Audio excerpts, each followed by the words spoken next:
Hi children. Without further wasting our time, let's continue with the topic active and passive voice.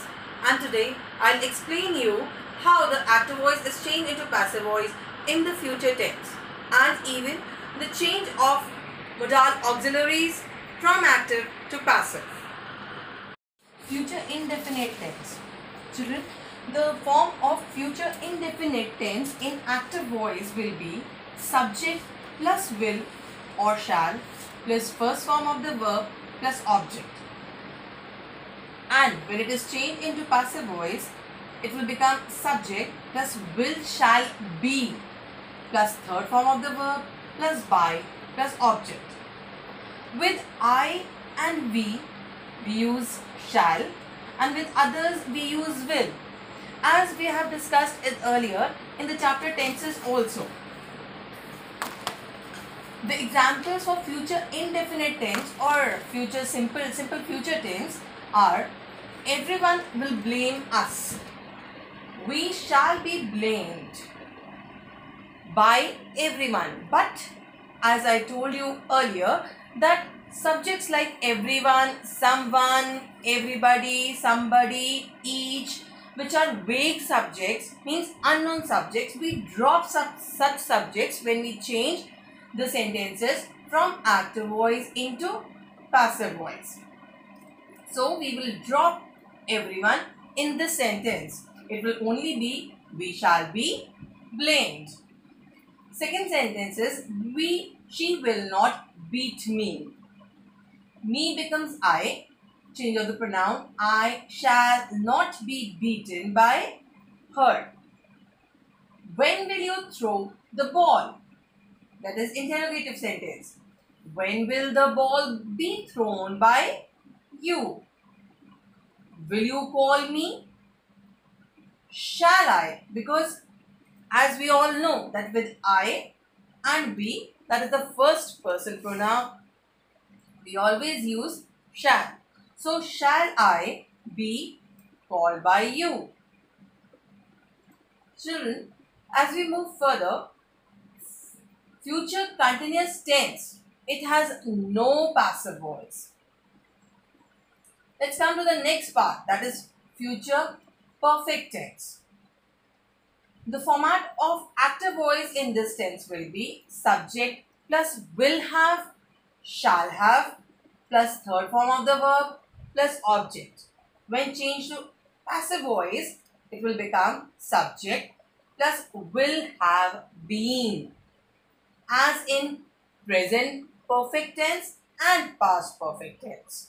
I have already told you been is added in all the perfect tenses, whether present, past or future.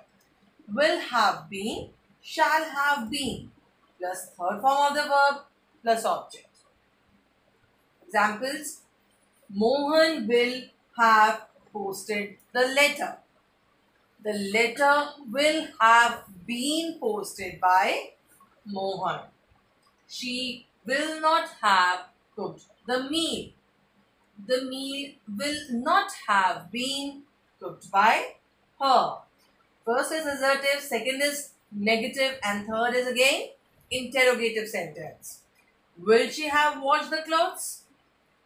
Will the clothes have been washed by her?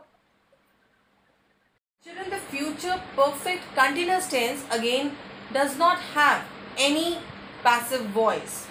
Same with the present perfect continuous tense and past perfect continuous tense. So, future perfect continuous tense will also not have any passive voice.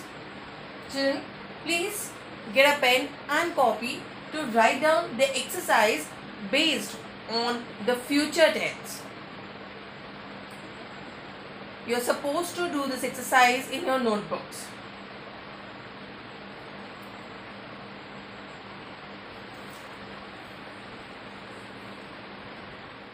Let's move further with the passive voice of modal auxiliaries. As you all know what modal auxiliaries are. Modal auxiliaries are can, could, may, might, should, would, ought to, need to, shall, will. In such cases, the active voice structure of modal auxiliaries will be subject plus modal auxiliary plus main verb plus object. Now children, here the cases is a little bit different what we have studied earlier or what I explained earlier. In this, when passive voice of modal auxiliaries are formed, then be is used after modals and third form of the verb is used after be. Other rules will remain the same.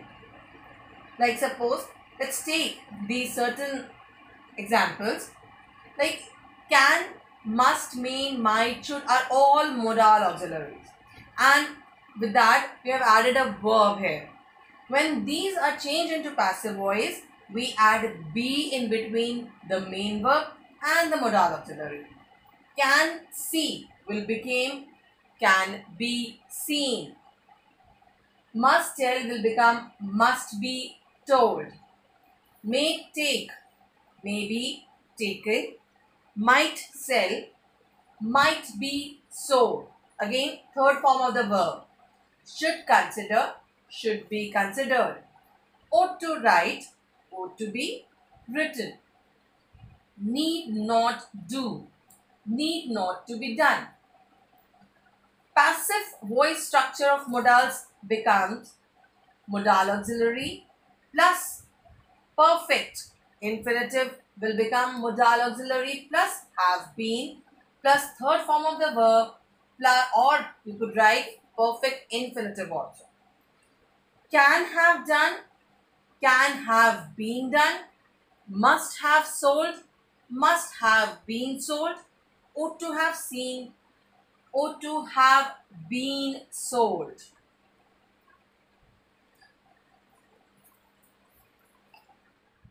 So in the earlier 2 points of the change of modal auxiliaries can also be explained with the help of these certain examples.